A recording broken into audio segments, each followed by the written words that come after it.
안녕하세요. 라이트하우스입니다. 연초부터 부동산 전문가 50인의 설문에서 노도광이 강남 4구를 앞서는 투자 유망 지역이라는 용감한 기사가 나왔는데요. 규제 한파에서도 노도광 집값이 야금야금 상승한다고 한다든지 아니면 매물이 나왔다 하면 즉시 팔릴 정도로 갭투기가 몰린다고 하고 있고, 성북구 역시 풍선 효과라고 하며 9억 이하가 잇따라 신고가를 갱신한다고 하는 등의 기사를 연초부터 쏟아내며 강북 외곽 지역에도 끊임없이 투기를 유도하는 모습을 보이고 있죠.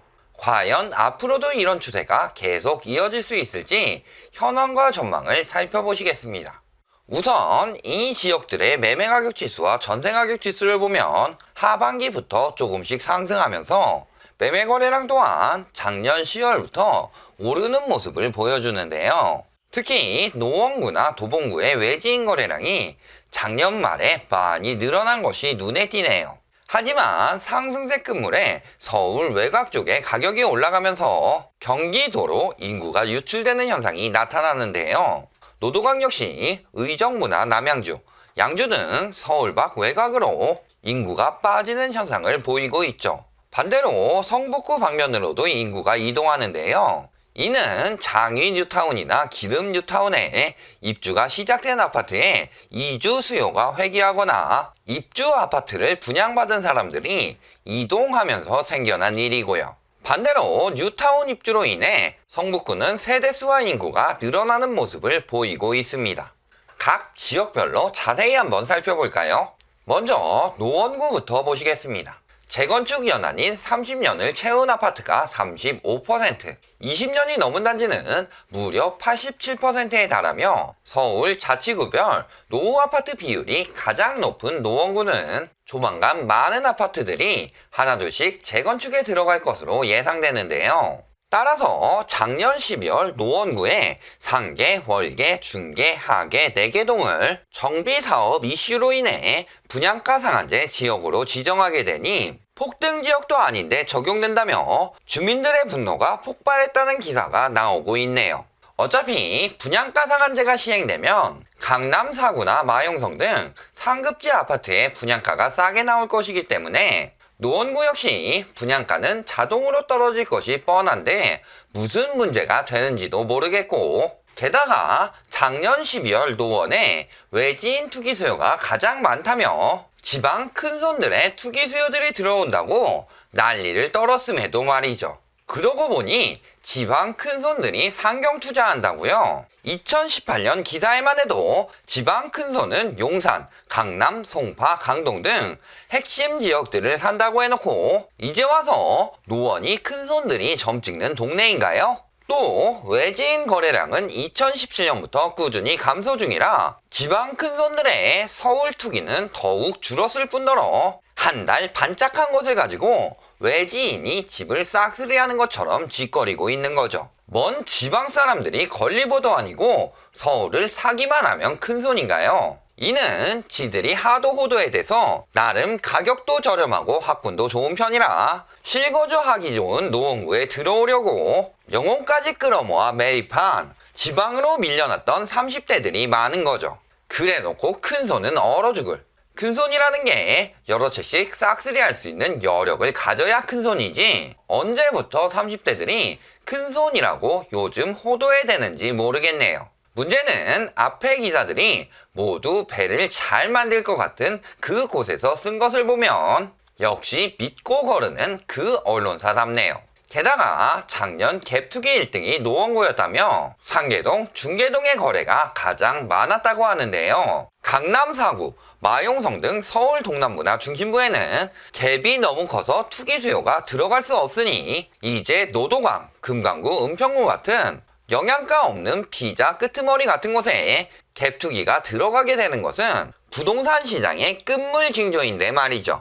노도광이란 말이 예전에 리먼 터지기 몇 달 전부터 쓰이기 시작했다는 것을 보면 외곽 지역에 갭투기가 들어온다는 것은 그 지역의 급등을 예고하는 것이 아니라 투기 시장 끝물에 잠깐 떴다가 급격히 하락할 가능성이 높다는 뜻입니다. 게다가 요즘에는 신혼부부가 혼인신고를 하지 않고 남편이 갭투기로 집을 산 뒤 만기 때 아내가 전세자금 대출을 받아 신혼집을 마련하는 편법을 사용하는 30대 신혼부부들도 있으니 추후 실거주를 하기 위해 영혼까지 끌어모아 우선 갭투기로 산 경우도 있고요. 심지어는 갭투기를 유도하기 위해 아예 노골적으로 갭이 1억 원 이하인 아파트를 찍어주는 기사도 있는데요. 아예 대놓고 투기 수요가 들어오라고 찍어주기까지 하는 거죠.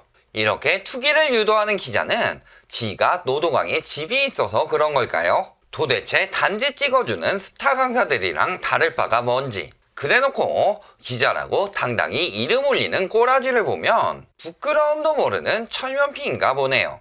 단지별로 가보면 지난 영상에서 말씀드린 미미삼 재건축 안전진단이 작년 10월 낙방한 이후에는 아직 새로운 소식이 없으며 59제곱미터 기준 가격은 작년 7월부터 5억 후반에서 6억 초반으로 보합세를 보이고 있는데요. 하지만 아직 호가는 7억까지 부르고 있죠. 반대로 5월에 정밀안전진단을 통과한 상계주공 5단지 전용 32제곱미터는 가격이 급상승하며 6개월 만에 1억이 올랐지만 12월에 분양가 상한제 적용 지역이 되며 상승세가 멈추고 4억 후반에서 5억 초반으로 보합세를 보이고 있습니다.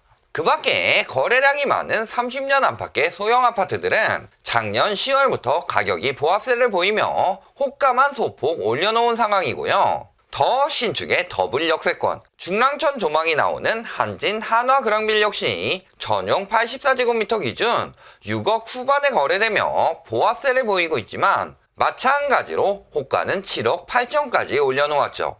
월계동 월계 센트럴 아이파크 인근 장위 뉴타운 단지들을 명분 삼아 10억 키 맞추기를 한다고 호가를 마구 올리는데요. 대출 문제로 서울 동남부나 중심부에서 난리가 나고 있음에도 여기 많은 9억 이상으로 키 맞추기 하면 오른다는 말도 안 되는 망상을 하고 있는 거죠.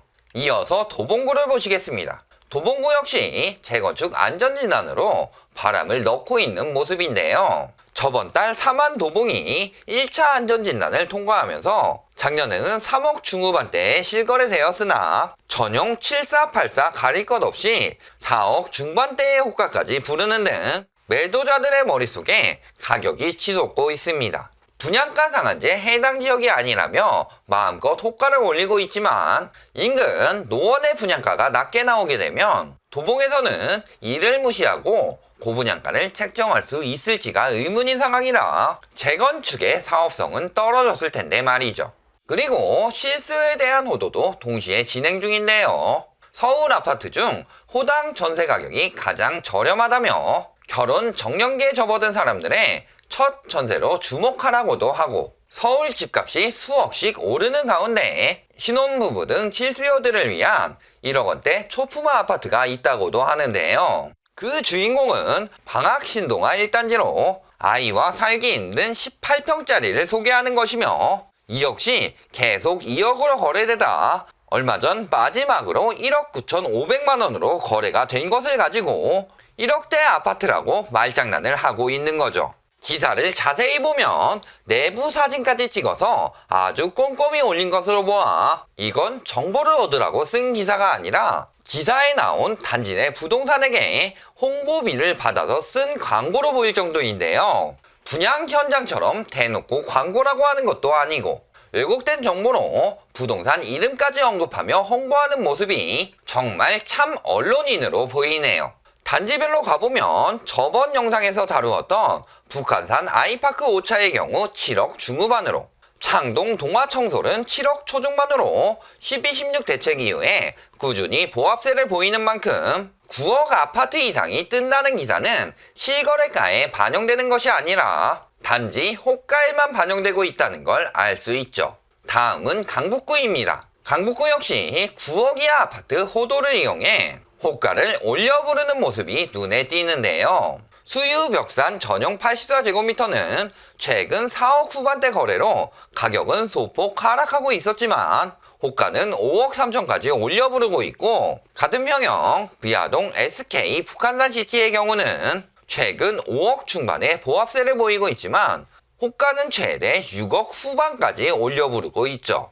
삼성 레미안 트리베라 2단지 역시 최근 7억 초반으로 유지되고 있지만 호가는 8억 5천까지 올랐고 두산 위브 트레지움도 6억 중반으로 거래되고 있지만 호가는 8억까지 붙었고요. 9억 이하 풍선 효과라는 말에 넘어가는 젊은 부동산 초보 수요가 있기를 기도하고 있지만 이미 그 수요들은 그나마 입지가 좋은 노원이나 성북에 들어간 상황이라 하락전 마지막으로 비싸게 팔 수 있는 기회도 잡을 수 없는 상황이 되어가고 있는 거죠. 미아뉴타운 인근에 들어오는 강북 2구역의 경우 최고 43층의 높이로 랜드마크를 세운다는 야심찬 계획이 있었으나 상대적으로 더 비싼 땅을 보유한 상업지역 조합원들의 불만이 터져나오며 결국은 해제 절차를 밟을 것으로 보이고요. 마지막으로 성북구입니다. 작년 한 해 기름뉴타운, 장인뉴타운에 입주 수요가 들어오면서 성북구도 30대 매입 비중이 많다고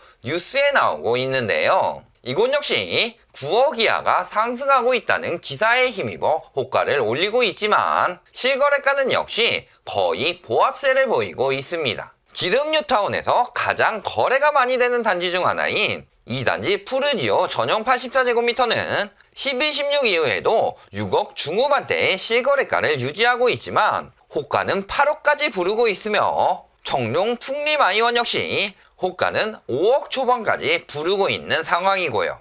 오히려 고가 아파트가 이상 거래가 많은데요. 일단 작년에 입주한 레미안 기름 센터피스를 보시면 전용 59제곱미터가 9억 4천대, 전용 84제곱미터가 12억 4천대에 거래가 된 후 호가는 이보다 비싼 11억과 13억에 나오고 있습니다. 하지만 이후 거래 신고가 없는 걸로 봐서 자전거래 아니면 높은 호가에 속아 영끌에서 들어온 부동산 초보들이 매수한 것으로 보이네요. 즉 9억 이하가 아니라 오히려 대출이 잘 안 나오는 고가 아파트들이 최고가를 경신한다는 기이한 현상이 벌어지고 있으며 이들을 따라 호가를 올리고 있는 단지들이 나오는 것으로 보이는데요. 결국 강남이나 마용성 등에 있는 9억 초과 아파트의 하락세가 노도강이나 성북구까지 퍼져가면서 이들 대장주 아파트가 떨어지면 9억 이하 역시 하락할 것이라는 뜻이죠. 결론을 말씀드리겠습니다. 항상 호도의 끝을 화려하게 마무리하는 지역인 노도광은 이번 역시 언론들이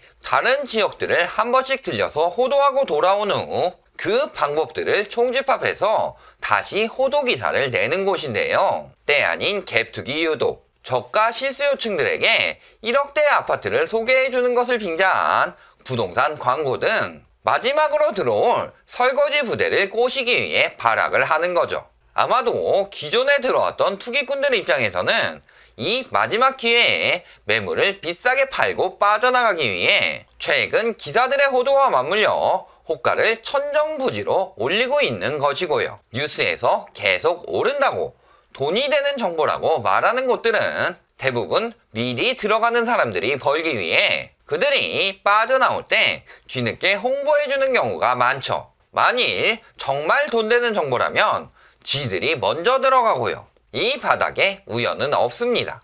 누군가가 손해를 보고 들어오기 때문에 누군가가 이득을 보고 빠져나갈 수 있는 거죠.